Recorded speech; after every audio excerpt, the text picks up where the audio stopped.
Ini bukan ilmu kira-kira, bro. Ya. Ini struktur dasarnya paham.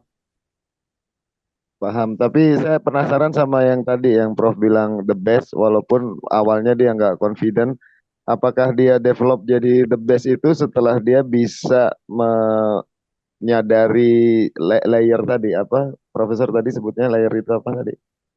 Ya, jadi waktu dia mencoba lagi, ya, Aha. saya kasih teknik lain ya. Jadi saya kasih teknik yang namanya divine mechanic. Jadi dia nggak usah nulis-nulis lagi gini, ya. Hmm. Ya, ketika pada seorang PhD dia ya. Saya nggak usah nulis-nulis lagi. Saya kasih teknik nanti kita masuk ke sana. Sekarang saya kasih nama tekniknya bukan remote viewing ini. Ini lebih tinggi dari remote viewing. Namanya jiwa intuisi visualisasi. Jadi itu teknik saya yang bikin ya. Dari sini terus saya cari orang ini di mana saya bikin namanya jiwa intuisi visualisasi. Jadi cukup saya hanya kasih informasi nama gitu ya. Ini Ida, umurnya 49 tahun di Surabaya. Dia sakit. Nah, dia langsung ribut swing. Tek, tek, tek, tek, tek. 10 detik dia dapat tuh. Sakitnya ini. Gitu. Oh dia koma. Oh dia disantet. Nah, gitu. Oh dia diculik. Nanti kita ke sana ke Jeep. Ya. Atau kalau mau kita bisa lompat ke JIF ya, karena ini agak complicated tapi struktur dasarnya penting ya. Karena JIF itu struktur dasarnya juga ini gitu ya. Cuma udah nggak ditulis-tulis lagi. Semua pakai pakai pakai mental ya, pakai mental. Mau ke JIF atau mau ke RV atau ke GIV? Satu-satu, Prof, ke Arfi dulu aja. RV dulu ya.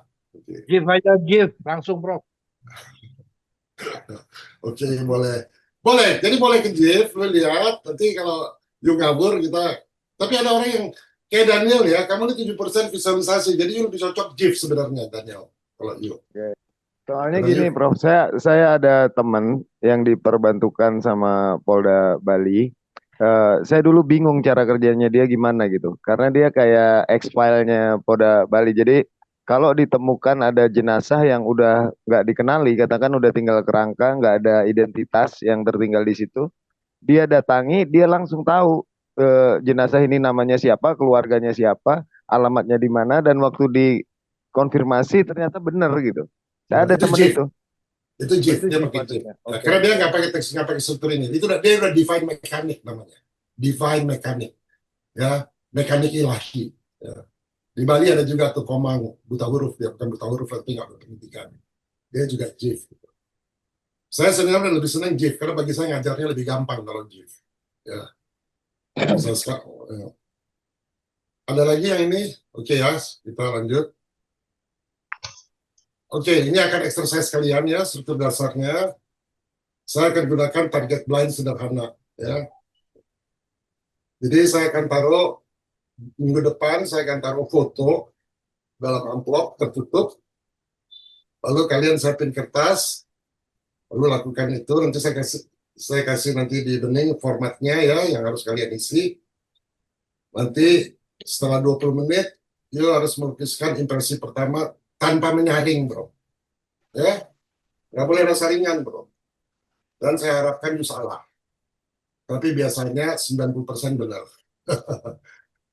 80% nggak benar. Ya. Mau minggu depan, ya, target blind sederhana ya.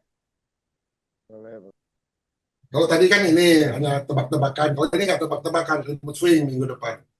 Ya, besok saya kasih format ininya, format yang harus kalian isi nanti exercise. Siapin pensil aja sama pulpen. Oke. PDF yang tadi di-share ya, Prof? Apa? PDF yang tadi di-share ke Oh ya ya grup, ya Prof. ya ya. Oke, ya format sesi latihan materinya ya. Pentingnya jurnal. Jadi kalian kalau bisa ada buku, kertas atau buku. Ya. Catat semua impresi ya, impresi, emosi dan hasil. Pak Yusuf tahu ya, saya punya diary itu berpuluh-puluh tahun Pak. Jadi kalau Pak Yusuf atau Pak Ar kirim saya WhatsApp, WhatsApp-nya itu saya copy, saya simpen, saya remote swing tuh Pak Yusuf. Jadi saya punya diary banyak banget gitu. Kalau kita habis diskusi buku biru, saya simpan diary saya itu Daniel penuh dari kayak dengan gitu. Semua impresi, semua emosi. Karena itu exercise saya terus-terusan. Bayangkan udah berapa puluh tahun kayak gitu. 35 tahun, udah 35 tahun ya. Nah, analisa hasil, akurasi bukan fokus utama di awal, bro ya. Tapi nanti itu penting, ya karena itu bisa life and death. Tapi di awal ya 3 kali awal, 4 kali akurasi nggak perlu penting. Dapat gambarannya aja udah bagus gitu, ya. Misalnya dia bisa gambar gunung, ini gunung, tapi lu nggak tahu nama gunungnya apa. Kalau saya tahu Gunung Merapi misalnya. Ini gunung, tapi gunungnya kayaknya Sundoro, daerah apa. Tapi udah dapat gunungnya kan, itu udah 90% tuh. Ya. Tapi next time harus tahu gunungnya apa, misalnya gitu. Ya. Latihan berulang meningkatkan koneksi intuisi. Latihan berulang ini nggak perlu bertahun-tahun, bro. Cukup 3 hari. Kalau remote viewing, 2-3 hari. Ya. Exercise saya kasih. 1 hari cuma 5. Nanti bisa selesaikan dalam 2 jam. Oke, formatnya gini kira-kira. Ya, format sesi latihan. Jadi aspeknya apa? Kita harus jelaskan apa ini. Ya. Tanggalnya 18 Juni. Ini target you saya bisa kasih 4 number atau 8 number. Tapi biasanya saya kasih 4. Ideogramnya juga gambar spontan di sini. Ya. Nanti sensorik, warnanya apa? You tinggal dikarin aja, merah, kuning, hijau, apa ya. Nanti saya bikin ini. Teksturnya apa? Keras, lunak, bergelombang, bentuknya apa? Ini yang saya bikin. Dimensinya juga luas, terbuka, tinggi. Kalian tinggal milih nanti. Emosinya gimana ketika kalian melihat itu? Damai, kacau, tenang, gelisah. Nanti gambar akhirnya, dia bikin sketsa nanti. Ya, walaupun gambarnya jelek, sketsa. Ya. Ini untuk human design ya, buat Virga ini bagus banget. Karena kayak orang yang skeptik yang punya wound tadi, dia bisa bikin sketsa. Tempat woundnya di mana, and so on, dia bisa tahu. Ya, formatnya cuma gini aja. Ya. Jadi orangnya nggak usah diyakinkan lagi. Dia kaget loh, kok kamu tahu kejadiannya di Bali ya kejadiannya waktu kamu 6 tahun ya, langsung ketahuan. Nah, iya itu kan orang akan lebih langsung percaya kan kalau kita bisa akurat begitu. Ya, tapi harus latihan dulu ya, latihan dulu sebentar. Ya. Oke, saudara-saudara, ada pertanyaan nanti saya bagikan semuanya. Saya minta izin ini si Felix Irwan kan tertarik sama materi-materinya Profesor nih. Nanti saya masukin ke grup yang itu ya, Prof ya, supaya dia nggak ketinggalan jadwal gitu kalau tiap kita meeting. Siapa, bro? Felix Irwan ini loh, si Felix. Oh, Felix, oh ya. Ini nanti saya taruh Iya. aja materi-materinya yang saya tulis, saya taruh di Beyond ya, Beyond Spiritual. Iya. Ya. Saya masukin Lalu si Felix ke situ. Ya ajak aja teman-teman yang mau, bro ya. Ya. Terus saya minta you ya, kalau udah bisa ini, you udah yakin ya, nanti saya uji, udah yakin, you bikin workshop, bro. Workshop, dan you charge saja. Karena ilmu you charge saja. Ya, orang you charge, dan you nggak usah takut. Ya, nggak usah takut. Ya, nanti intuisinya akan jalan sendiri. Kalau ada hanya 5 orang mau ikut, 10 orang mau ikut, nggak apa-apa. Kenapa you harus charge, bro? Bukan karena kita mau duitnya. Supaya mereka serius. Kalau you kasih for free, mereka nggak serius. Ya. Nah, kalau kita di forum ini kan udah disaring, orangnya serius-serius ya. Makanya saya kasih for free. Ya nggak sabar mau ininya Bro, mau apa praktek. You ngotot pengen secret doctrine katanya. Ya itu lebih kepada ini ya spiritualnya Bro. Saya kalau udah ada unsur duitnya itu agak males ya Bro. Maksudnya gimana? Unsur duit apa, bro? Ya kan dengan remote viewing ini terus bisa apa gitu. Maksudnya gimana? Perjelas sedikit. Maksudnya ya apa?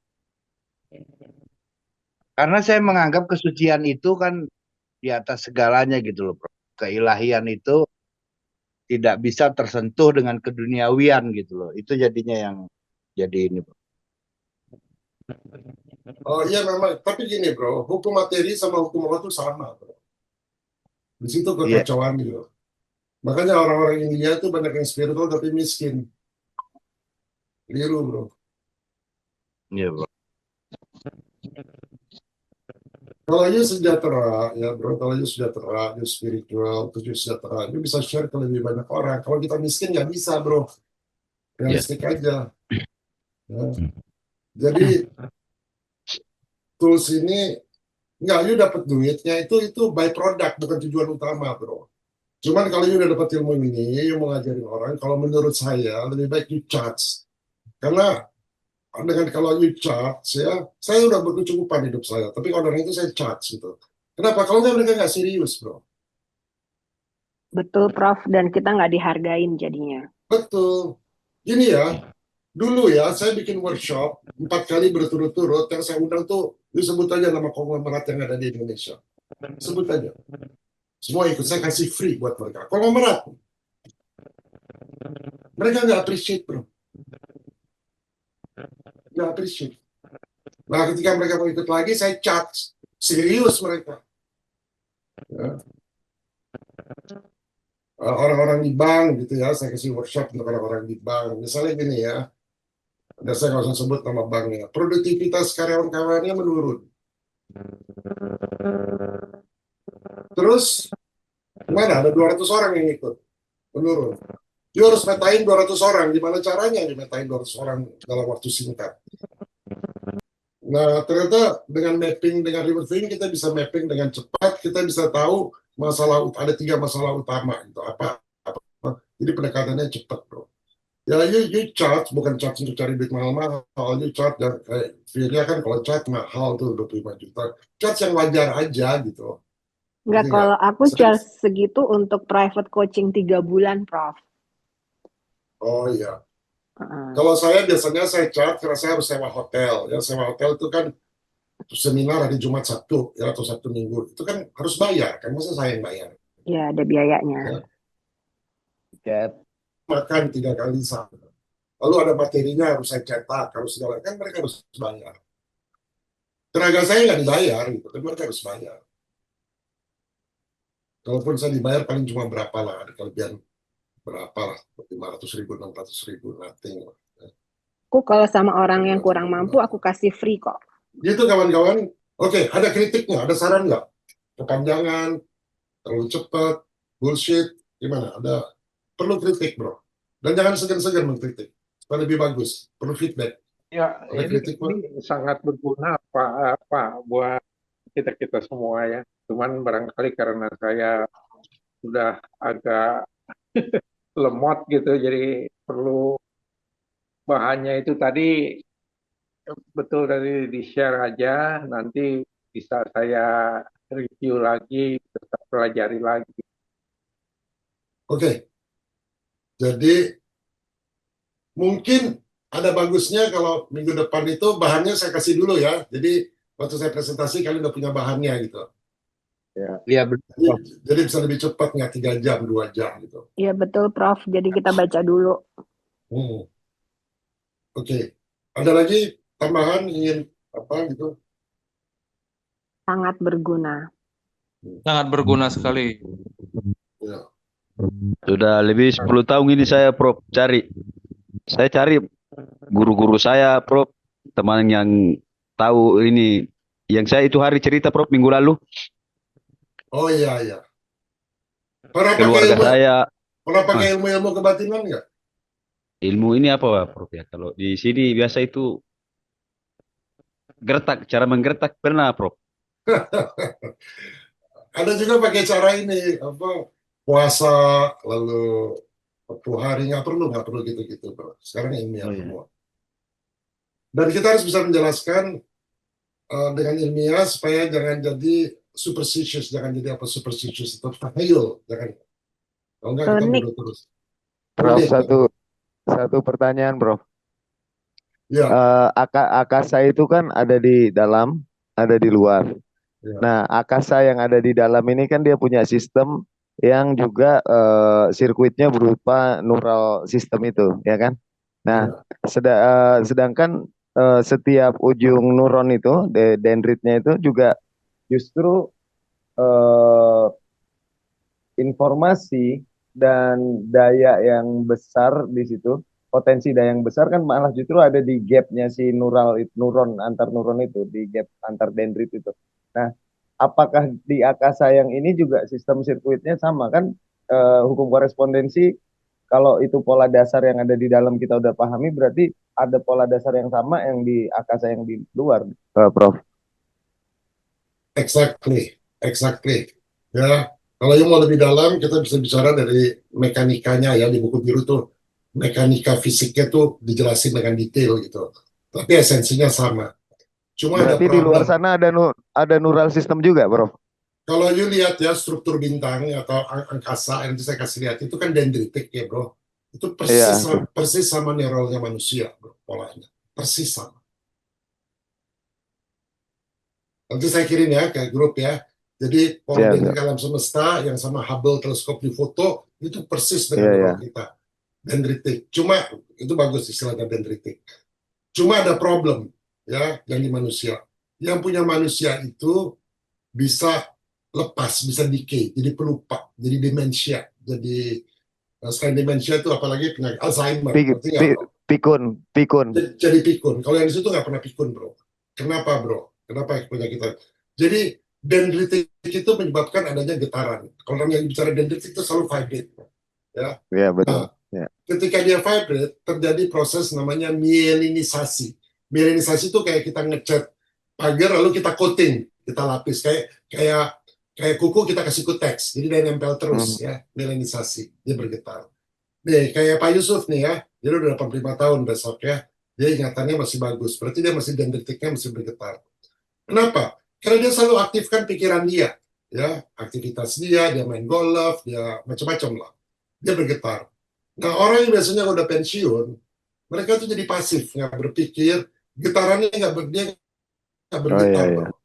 Iya, Ketika iya. dia nggak bergetar, mielinisasinya lepas. Ya, mielinisasinya Iya, lepas, ya lupa dia. Walaupun dia masih hidup, energi itu udah gak ada gunanya sebenarnya. Informasinya udah nggak masuk. iya, Jadi iya. upayakan selalu melakukan aktivitas baru. Misalnya ya, saya kalau sikat gigi dulu kan dari pakai tangan kanan, sekarang saya sikat gigi pakai tangan kiri gitu ya. Dulu kalau jalan pagi-pagi saya jalan pagi misalnya 1,5 kilo jalan pagi, kadang-kadang saya jalan kakinya mundur ya. Naik tangga, di sini ada tangga, saya naiknya suka terbalik. Jadi saya melakukan semua yang berlawanan gitu ya. Kalau you bergumul sama istri, tadinya dari tempat tidur dari kiri ke kanan, sekarang dari kanan ke kiri. Ya, itu joke-nya lah. Ya, jadi harus Iya, berbeda iya. gitu. Supaya dendritiknya jalan terus gitu. Ya. Berarti Lakukan polaritas. aktivitas bermusik itu sangat melatih sekali ya, Prof. Karena setiap komposisi lagu kan beda-beda tuh. That's the best. That's the best. Oke. You kan udah kasih dengar kan lagu-lagu you kan? Waktu itu Iya, ke saya kan lihat. iya. Jadi dendritiknya jalan terus. Saya tua-tua gini Oke. hampir tiap hari bikin lagu bro. Oh, mantap. Bikin lagu itu kebetulan anak saya musician, jadi itu dendritik terus gitu. Ini si Ya. Felix ini kan penyanyi ini, Prof. Oh iya, wah Iya, nanti itu YouTube-nya saya kirim ke grup tuh, YouTube-nya Felix. share ya ke grup. Tapi kita harus Felix Irwan. salut ke Pak Yusuf ini 85 tahun bro. Ini Sufi guru gue nih Pak Yusuf. Dia ini orang tuanya itu kiai terkenal, gurunya Bung Karno ya Pak ya. Terkenal lah. Bayangin dari Islam keras banget bro. Sekarang udah nggak ada gitu. Udah Pak akhir Yusuf sekarang. boleh tanya nggak? Pak Yusuf berarti into Sufism ya? Bagaimana? Pak Yusuf ini into itu Sufism yang dari Turki itu. Oh, enggak, bukan. Oh kan. Nanti kalau dia mau sama guru besar Sufi yang dari Turki, kita ada diskusi. Di Gladiator Bangsa kita diskusinya. Ya, Nah, aku saya tertarik itu karena aku baru discover ternyata Islam yang di Turki itu yang Sufism itu, mereka belajar astrologi. Kalau di Islam Wahabism kan astrologi haram. Karena ada pengaruh dari Zoroaster, Mbak. Apa itu? Majusi, dia kan mempelajari perbintangan kalau Majusi, yang menentukan titik tempat si dalam cerita kelahiran Yesus itu kan orang Majus itu kan orang Oh. Zoroaster itu Majusi, Aku Persia dia. sorry, Bagus. aku nggak familiar dengan Christianity karena aku nggak pernah Enggak, belajar. Nah, ini bukan Christianity tapi Zoroaster malah, bukan hmm. Christianity. Orang-orang Majus, Ya, orang-orang dari Persia. Oh, dari Persia ya. Ya, cuman orang-orang Majus ini ada terlibat dalam cerita kelahiran itu gitu loh. Nah, itu kan sejarahnya itu ya. Actually kan si Byzantine Empire itu kan dari Persian masuknya lewat Turki ya. Benar nggak sih? Bizantin memang di situ, makanya kan Istanbul jadi Konstantinopel. Iya, soalnya aku Bizantin itu kan Romawi Timur tuh. Nah dulu yang belajar Sufism di Turki puluhan tahun kan pernah jadi narasumber di meeting Zoom-nya Profesor Richard juga, Profesor Gunnar ya, Kon Ya, Gunnar. ya, Nah, ya, Seru bangsawan tuh diskusi sama dia. seru. Oh, kapan dong Prof ada lagi? Ya kalau mau itu videonya ada. Jadi waktu itu saya nanya apa ya, Mbak Denny nggak bisa jawab tuh. Mengenai Karena dia kan masih pakai istilah ini, Prof. Istilah yang ada kalau di bahasa umum kita hakikat ma'rifat yang ada di Islam itu. Jadi dia ya, masih pakai istilah Allah ini itu gitu. ya. Nah itu Ya, kan Prof. nggak mau Itu bicara soal uang kalau bicara spiritualism. Betul, Prof? Profesor Ar? Itu yang itu si Sufi yang kita diskusi di Garitor Bangsa, itu seorang Sufi, guru terkenal dia. Dia bilioner bro di Switzerland tinggalnya. Iya. Oh wow. Dia bantah tuh Gelarnya kalau aja lu harus count. miskin, kalau lu harus spiritual harus miskin, dia bantah habis tuh. Iya, aku juga tidak setuju. Menurut aku kita berhak untuk gain our super abundance. Oso aja bantah itu kok, Prof. Iya. Oso. Tapi kan Gunnar ini kan luar biasa kan ya. Dia terkenal banget di Turki, muridnya juga Ya. banyak. Bilioner. Kita waktu diskusi juga di rumahnya di Swiss tuh. Ya bilioner lah. Ya. Dia membantah. Tapi kok kamu dagang sih? Saya bilang kan nggak boleh. Dan Nabi Muhammad itu kan saudagar. Kaya raya. Jadi Nabi Muhammad itu lelaki terkaya di Jazirah Arab. Lelaki terkaya di Jazirah Arab. Abad ke-6, abad ke-7. Siti Khadijah itu wanita terkaya di Jazirah Arab. Kalau mereka nggak kaya, nggak akan nyebar itu Islam. Jadi harus biaya pasukannya, segala macam. Nggak bisa. Iya, Sulaiman sama Ratu Seba kan juga kayak gitu. Daud. Iya. ya, Iya. Kaya. Jadi ya miskin aja lu terus. Belajar dulu dari itu, bro. Itu orang-orang sufi, yang belajar sufi itu orang-orang kaya semua. Kalau nggak gimana mereka bisa research? Nggak bisa research, bro. Butuh biaya. Butuh biaya. Ya itu Realistik aja. agak kan bilioner. Jadi untuk jadi kaya itu tidak haram, gitu. Tapi kalau ada materialistik aja ya nggak ada gunanya, karena lu nggak bawa mati kan. Tapi kan bukan itu main prioritinya, itu by product seperti yang Profesor tadi bilang. Iya. Tuh, Untuk itu aku seperti, juga perlu uang karena bayar sekolah-sekolah ini mahal banget loh. ya buktinya lu bisa sampai sekarang. Iya, karena aku punya uang, maksudnya karena aku ada money. Ya, Iya. plus ada juga yang dapat free kayak dari Prof gitu. Cuman kan ya I need money untuk bisa improve aku punya knowledge gitu. Iya, nanti lu juga kan paling butuh tempat tidur satu, makan cuma 2 kali sehari, yang lain juga kan share ke orang. Seperti kayak gue gini ya, ilmu ini buat apa kalau gue nggak kasih kan? Kalau gue udah mati kan Prof. bisa berlanjut terus. Ya. Dan percaya deh, kalau you charge orang, peminatnya akan lebih banyak daripada kalau you kasih gratis. Gue bisa Betul. bikin nih iklan, oke, gue mau bikin charge sekian, peminatnya akan banyak banget. Tapi itu udah zaman 20 tahun yang lalu, sekarang udah nggak begitu. Ini Sansar cantik siapa sih ini? Oke ya kawan-kawan, terima kasih ya atas perhatiannya. Oke, Pak Yusuf tumben belum tidur. Pak Yusuf jam 11 sudah mulai. karena exciting, Prof. Oke. Ya. Sama belajar buku biru gimana, Pak? Lebih enak mana, Pak? Lebih sulit mana? Buku biru ya? Iya sih. karena Buku banyak ya materinya di situ. Tapi kalau ini kan sederhana, tapi kita bisa ambil intinya gitu. ya. Pak Yusuf luar biasa ya, 85 tahun bisa nangkep jelas gitu. Ya. Oke teman-teman, salam ya. Terima kasih Pak Daniel, Pak Firman, Pak Edi, Pak Ar, ya. Selamat malam semua, sampai ketemu Malam. lagi minggu depan. Makasih Terima semua, kasih, Prof. Prof. Makasih Semua banyak. Semua dalam rahayu. luar biasa. Sehat Bye. selalu, Rahayu. bro. Bye. Terima kasih Bli Dharma. Terima kasih Bli Jimber. Terima kasih. Makasih sama-sama. Lanjut ke top coy. Dharma. Terima kasih semuanya. Oke. Sehat bahagia selalu. Iya.